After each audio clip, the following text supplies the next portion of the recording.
Excuse me.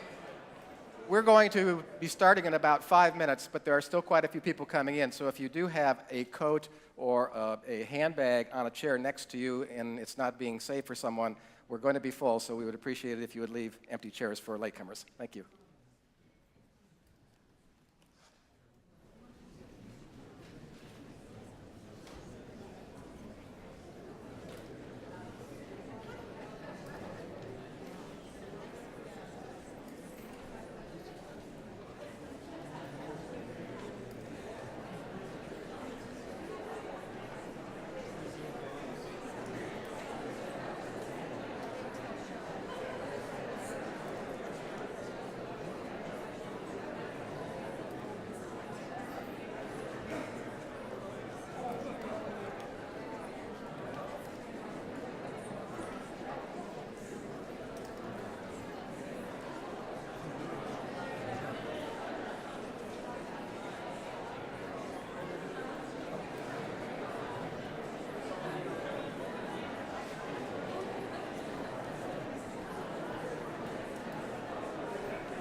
our labors suspended, our errands accomplished.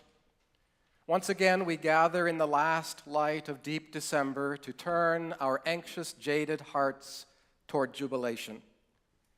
For decades, flames have flickered inside the windows of our meeting house on Christmas Eve, like small watchfires kindled to soothe the unsettled spirits of shepherds and wandering magi. With a rising sense of awe and expectancy, we, like our ancestors, have fled from our chores to this place of peace, hoping to be reminded of the power still latent in ancient mysteries and to feel kinship with all who have hoped and dreamed and prayed for midwinter miracles, for new birth, new possibilities, and new beginnings. Let minds and hearts now make room for joy. I invite you to rise in body or in spirit for the lighting of our chalice.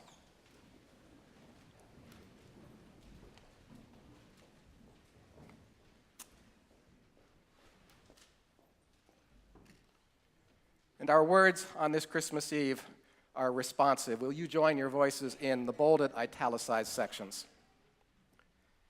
In the winter season of the year, dark and chilly, let us come into Christmas here.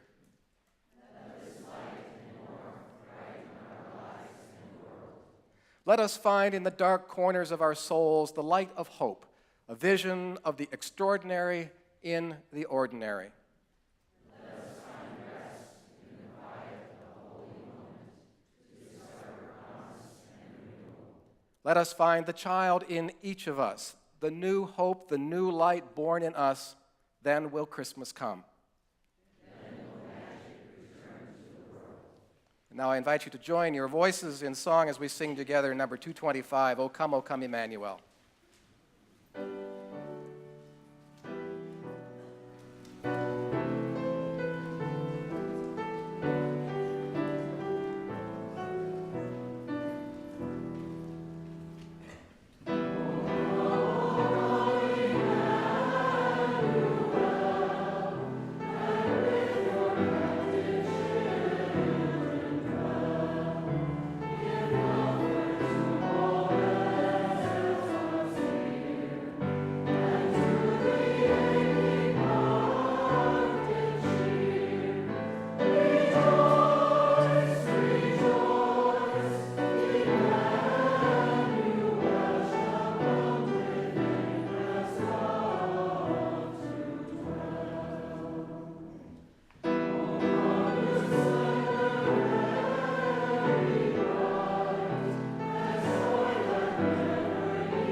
Be seated.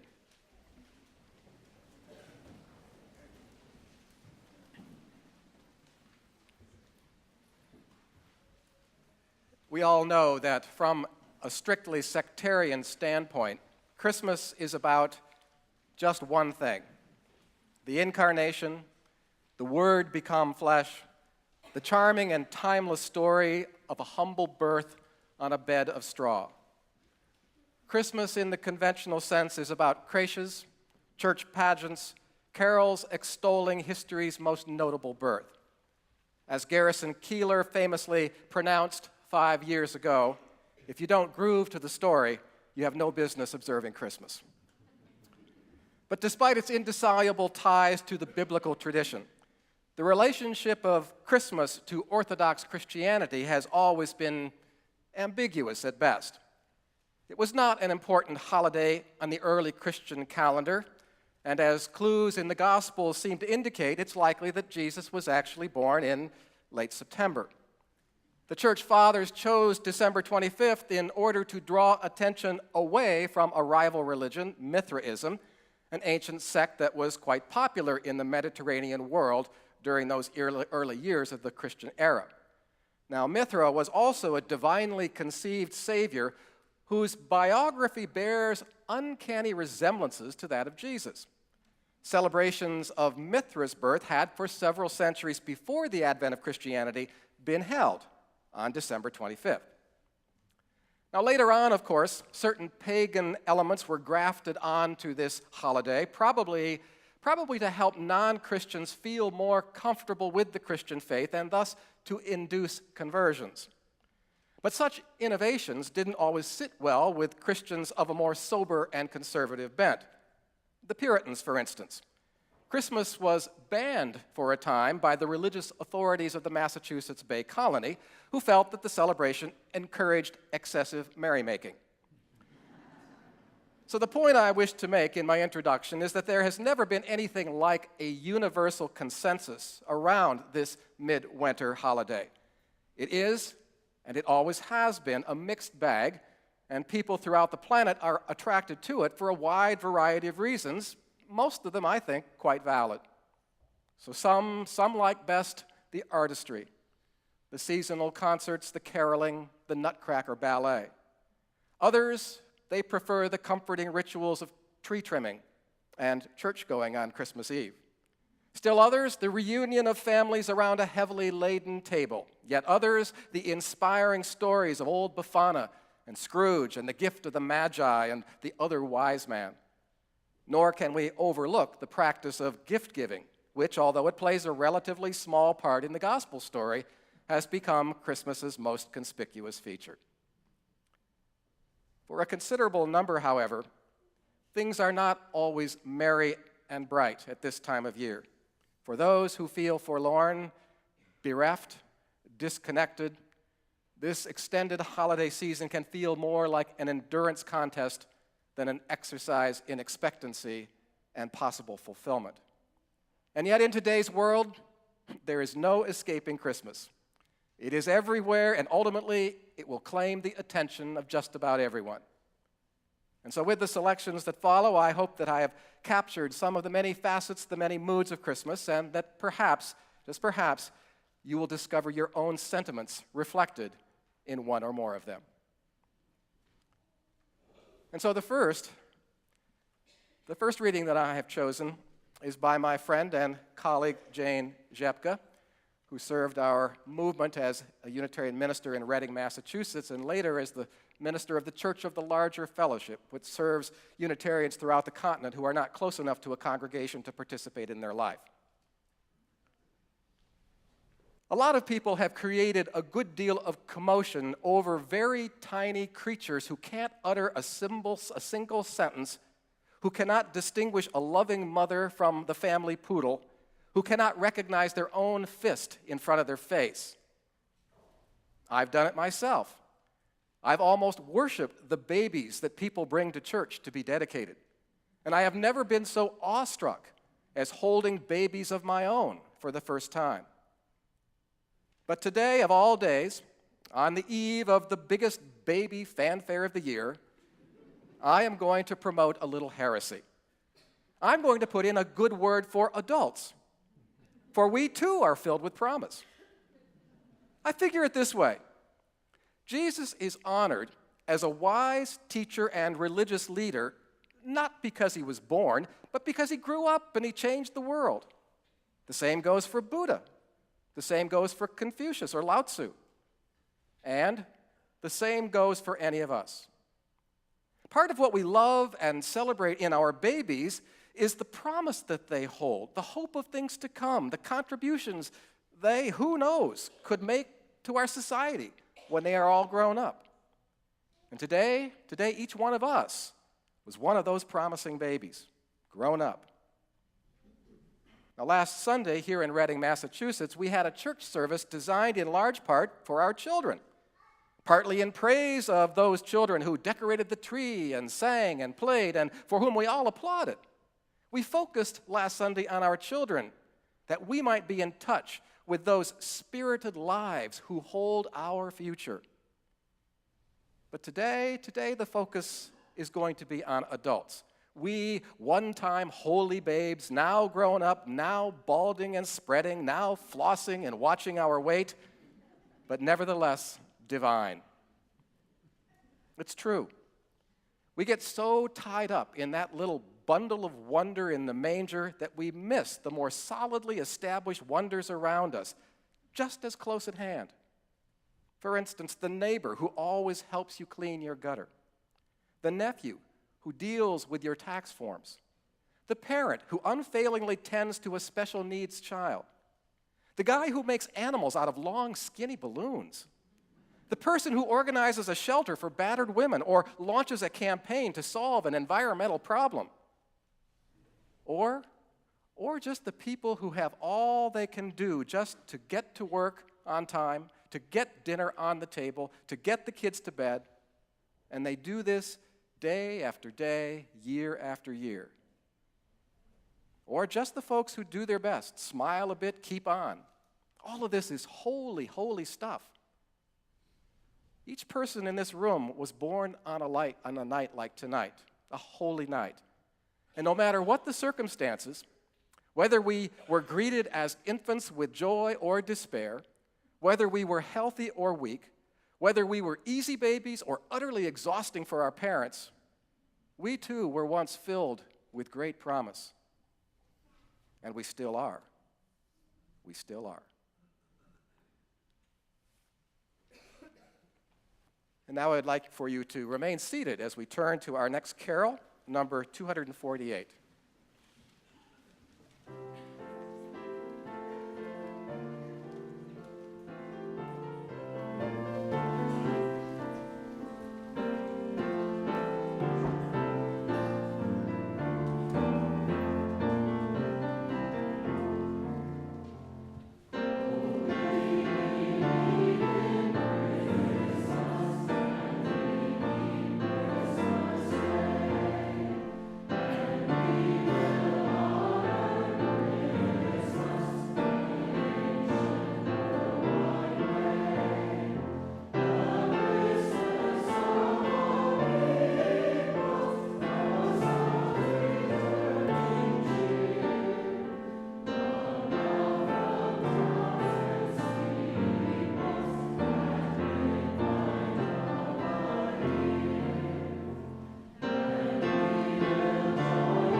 following two selections are by individuals who found that giving was a very important part of the Christmas and the Hanukkah spirit. And the first individual, Mary Beth Simmons, begins by describing the kind of low place in her life that she had reached just prior to Christmas. In my 30s, I was an instructor at a state university in Pennsylvania. And one winter holiday, I went home alone to my parents' house to celebrate the holidays. Still single, childless, without any romantic prospects whatsoever, I was feeling very sorry for myself. And so when I got home, my mother and I had long talks over strong drinks about the importance of waiting to meet just the right person and how lucky I was to have chosen a career in higher education. On Christmas Eve, as I read a book by a roaring fire, I noticed that the wood was dwindling, and I asked, where might I find some more wood for the fire? My stepfather, Bill, told my mother and me to go outside and meet him at the chopping block. And so, a few minutes later, we were all standing near the rear of our acreage, bundled up in our winter coats, and Bill set a log on the block, and he handed me an axe. "Don't think about it too much," he said. "Just eyeball the middle of that log and come down swiftly." Well, I missed completely on my first couple of tries. But then I began to find the wood's sweet spot and to develop my own rhythm. I loved the feel of the wood being struck by that steel axe. And after a while, I warmed up and discarded my scarf and my coat, and we all took turns, my mother, my stepfather, and me, singing Christmas carols and laughing at the occasional off-center blow. And then it began to snow. We all looked at each other, smiled, and a deer appeared by the pond flicking its ears.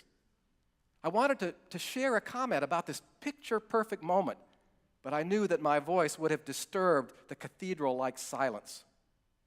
But then suddenly I realized I no longer felt sorry for myself.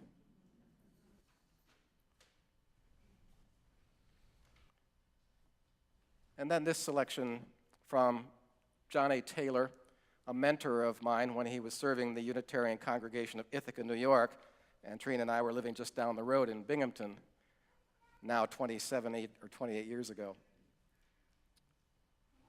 Jack says that the ninth candle of the Hanukkah menorah is called the Shemesh, or the servant candle, and its sole purpose is to light all the other candles. Now, there are many lessons to be learned from the servant candle, including the fact that we all receive light from one another, and that each of us, in turn, has a responsibility to share our light. That's one lesson, but there are others. Notice that when the servant candle gives its light to another, how its own light suddenly increases. By the simple act of sharing our light with others, a new dimension of reality becomes evident. Not to share, that is to stagnate, to gradually and inevitably lose.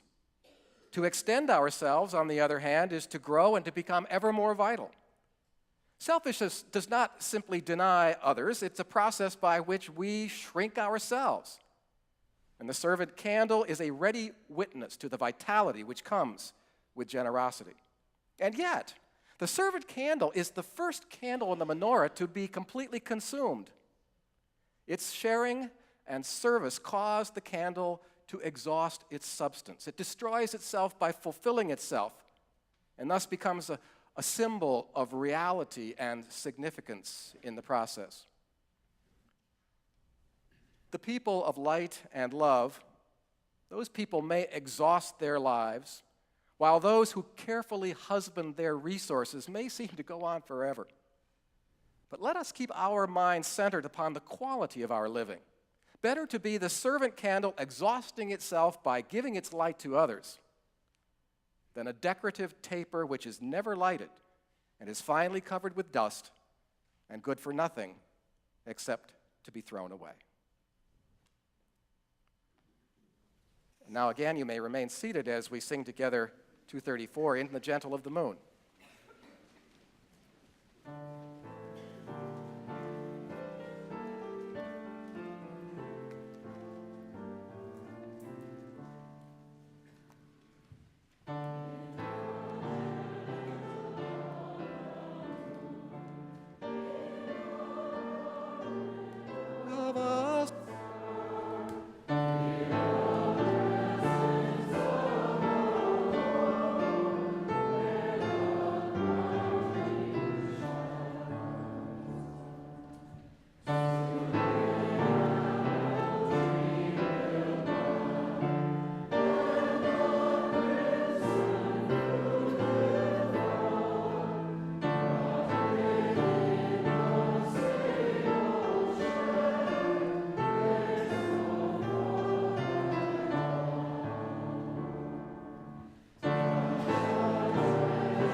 Those of you who subscribe to Harper's Magazine may have read a longer version of what follows in the issue that appeared about a month or 2 months ago. This was written by Kenneth E. Hartman, who, as a young and troubled youth, was convicted of murder, and he was sentenced to life in the California prison system. Hartman has served time over the past 35 or 40 years in Soledad, Folsom, Tehachapi, and Lancaster. And during that time, he has educated himself, and he's authored a book entitled Mother California, A Story of Redemption Behind Bars. And so, as I say, the following account was published in Harper's Magazine. By the end of 2000, the entire California prison system looks to be coming apart, from the revolving door leadership of the Department of Corrections in Sacramento to the spate of deadly riots throughout the state. The holidays approach once again. And after years of shrinking, from a full shopping bag full of useful items and tasty treats now to a small bag of unsalted nuts and broken pieces of candy, the annual present prisoners receive is about to end entirely. On the outside, this may seem inconsequential, yet it is the inevitable result of the relentless campaign to dehumanize men and women in prison.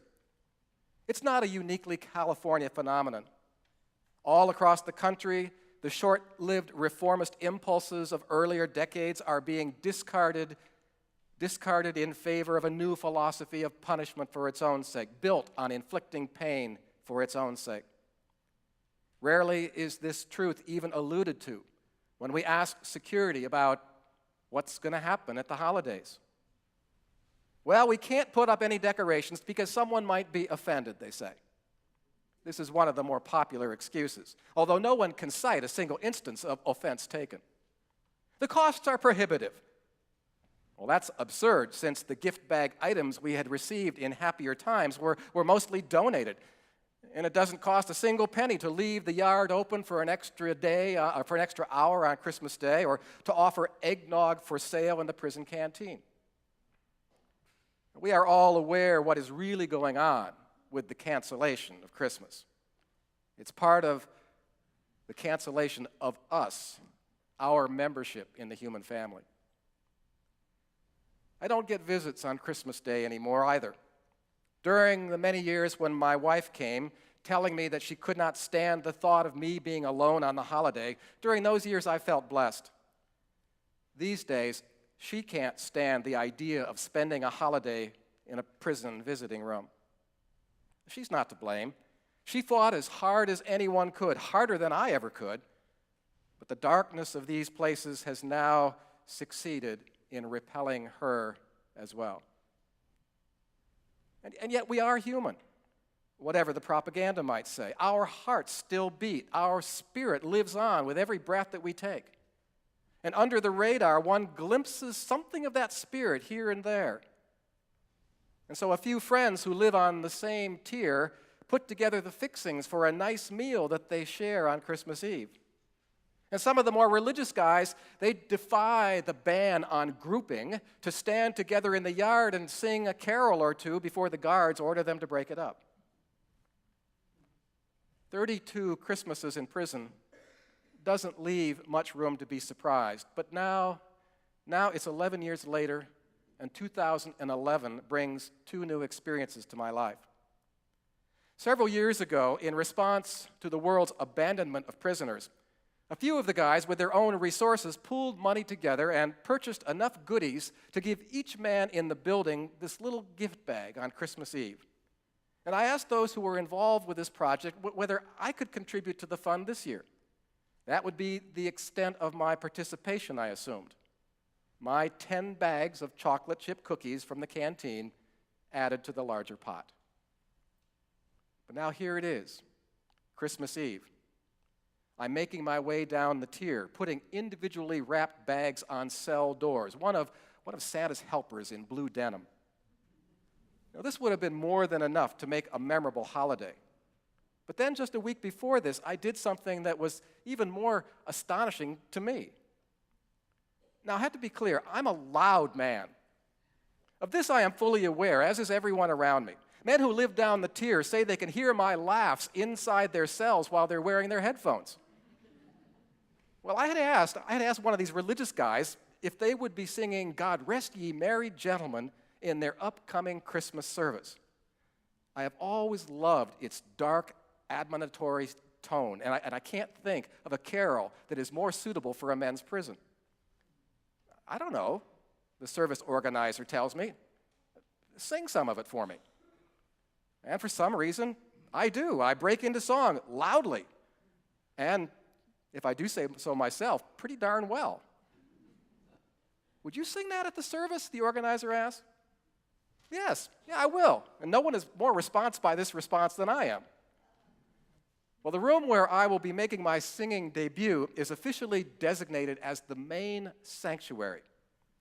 Now, that's a term rich in symbolism that I'm sure is often lost on the authorities, because in ancient times, sanctuaries provided asylum, protecting fugitives from arrest. Now, this room is large. The walls are bare, painted in the same institutional off-white as every other room in the prison. There are about 45 individual chairs upholstered in this rough burgundy cloth, and in the corner, this large wooden box that contains the baptismal font. The ceiling is white, water-stained acoustic tile. All in all, it is a remarkably nondescript space to be called a sanctuary. But on this day, there is this riot of holiday colors and ornaments, much of it donated by the old Irish Catholic priest who serves as chaplain, and some of it pilfered from the occasional staff celebrations to which we are never invited. And a few products, well, they come from our own ingenuity and our great longing to have Christmas in this confined world. The most touching decorations in the world are the simplest.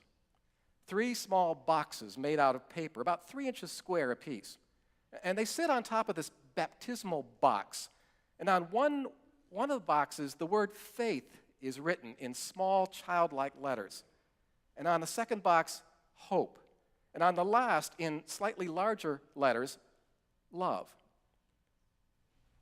And these 3 things, faith, hope, and love, that's why we've all crowded into this room, into what is the modern equivalent of a medieval narthex, the narthex, where those deemed unworthy to sit in the regular pews are relegated.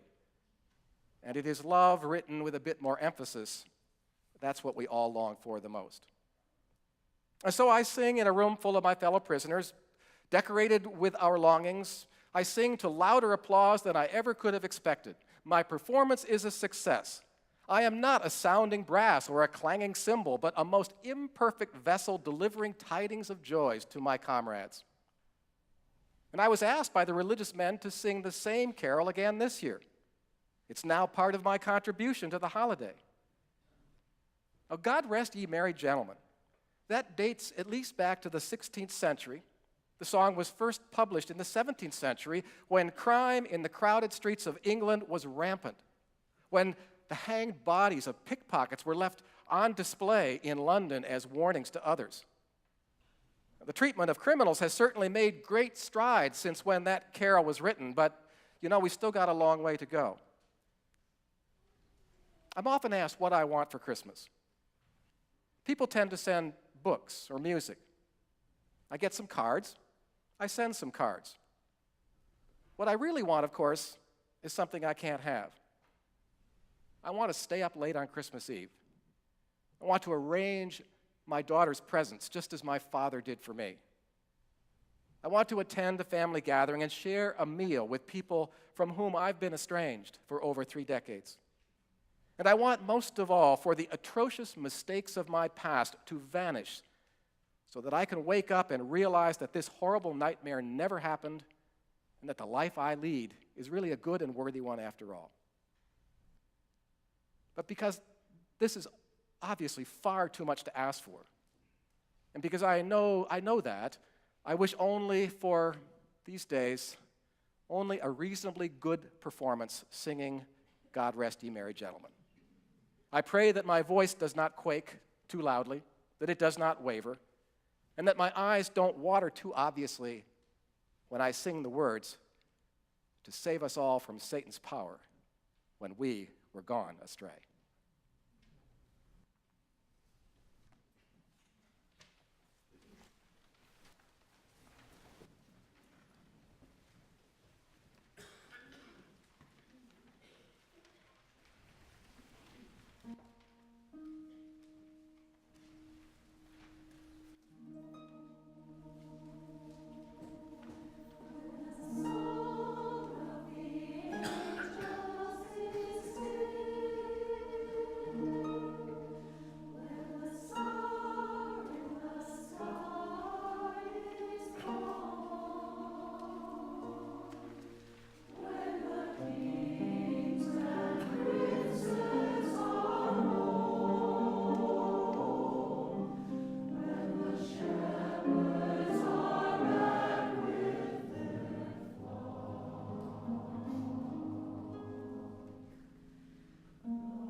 Robert Fulghum, the noted humorist and former Unitarian Universalist minister, gives us a little history lesson in the following selection.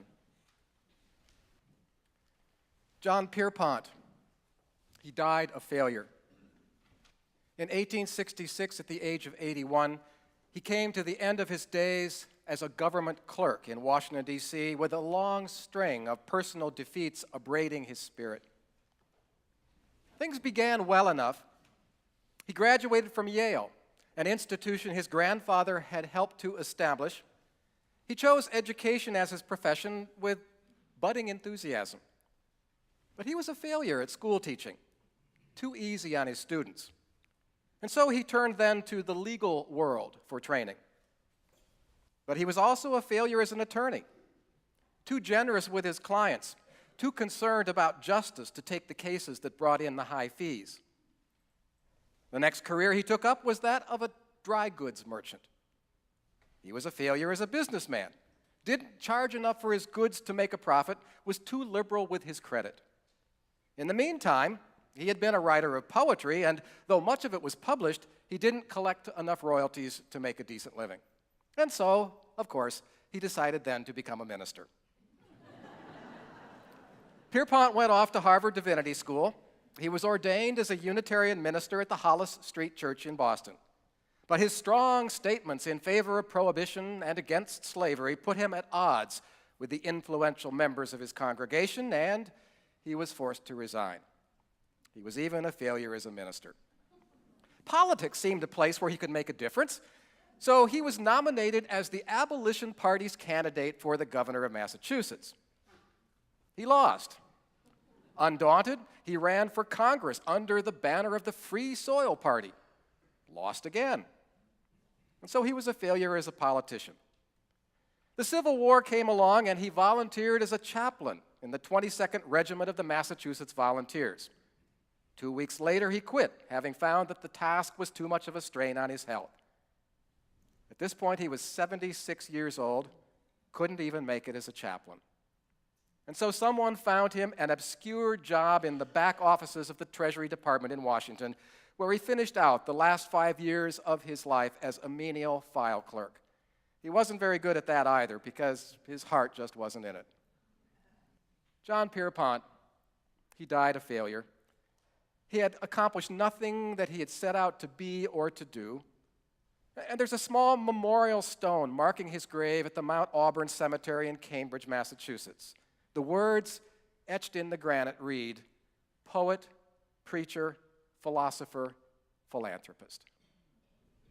Now, in hindsight, one might insist that Pierpont was not, in fact, a failure. His commitments to social justice, his desire to be a loving human being, his active engagement in the great issues of the day, his faith in the power of the human mind, these are not failures. And much of what he fought for eventually was achieved. And in one other very significant sense, John Pierpont was a success. Because every year, come December, we celebrate this signal achievement of his. We carry in our hearts and minds a lifelong memorial to him in the form of a song. The song is not about Jesus, not about angels, not about Santa Claus. It's a terribly simple song about the simple joy of whizzing through the cold, white dark of winter's gloom in a sleigh pulled by one horse. Gliding along in the company of good friends, laughing and singing the frigid night away, this little ditty is about no more and no less than that. Jingle bells. John Pierpont wrote Jingle Bells. To write a song that stands for the simplest joys, to write a song that 300 or 400 million people around the world know, a song about something they've never done, but that they can imagine, a song that every one of us, large and small, young and old, can hoot out at the moment that the first chord is struck on the piano, and that chord that is struck in our spirit, well, that's not a failure. One snowy afternoon in deep winter, John Pierpont penned those lines as a small gift for his family and friends and Unitarian congregation. And in so doing, he left behind a permanent gift for Christmas, the best kind. Not the one under the tree, but the individual, invincible one of simple human joy. Oh, and by the way, Fulgham says, in the winter of 1987, in the Cascade Mountains of Washington State, I finally got my long-held wish. The snow was 3 feet deep. The temperature hung at 0. The sky was clear. The sleigh was open. The horse was dappled gray with red traces and silver bells. And we dashed over the snow, laughing all the way. So thanks, John Pierpont, I can attest that every word of that song is absolutely true. And so now I invite you to join your voices in song once more. And this one was also composed by a Unitarian minister, Edward Hamilton Sears, and it was introduced to his congregation on the eve of the Civil War.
heard on the news this morning that the Dow Jones stock market broke the 18,000 barrier, closed over 18,000 for the first time.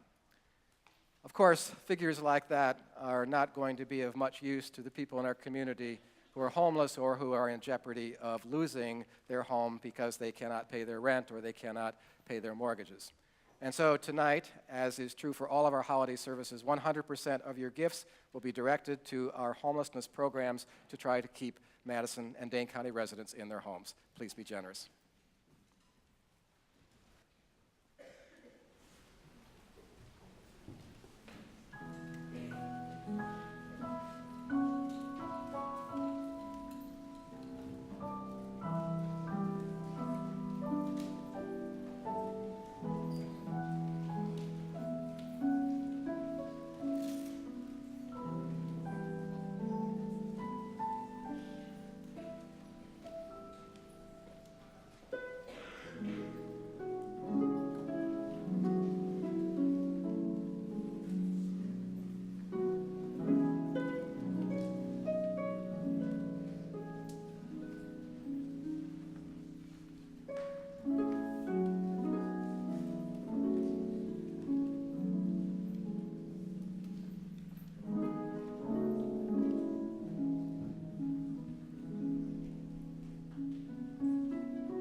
This time I invite you to join me in the spirit of meditation.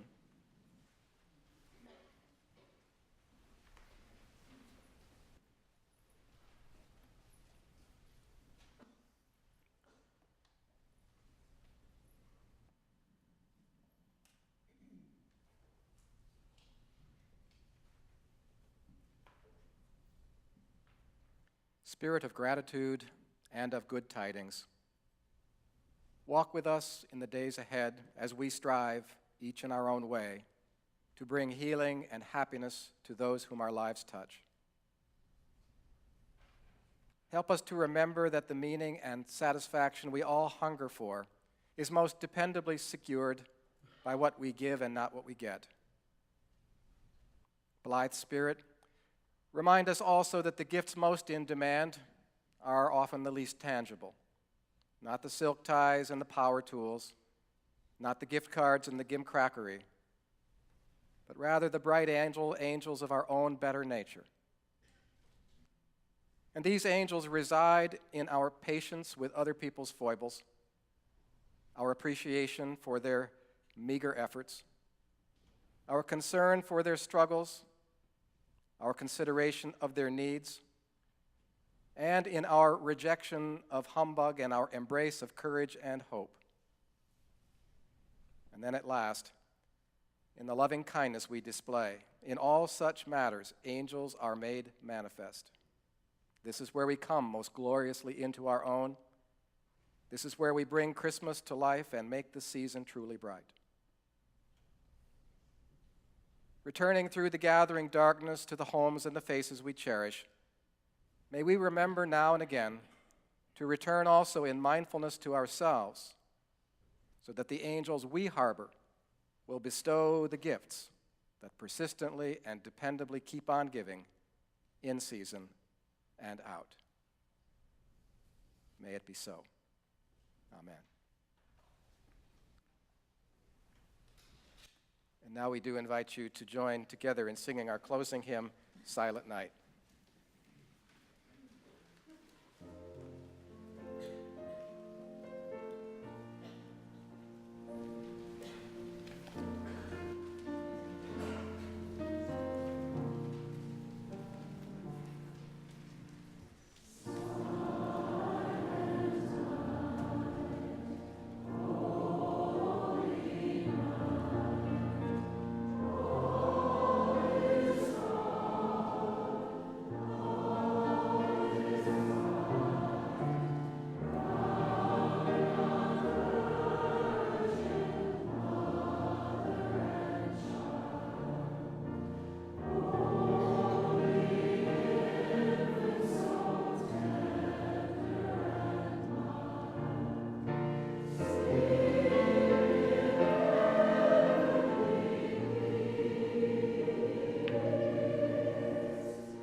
We close with these words from Rebecca Parker, who recently retired as the president of our seminary in Berkeley, California.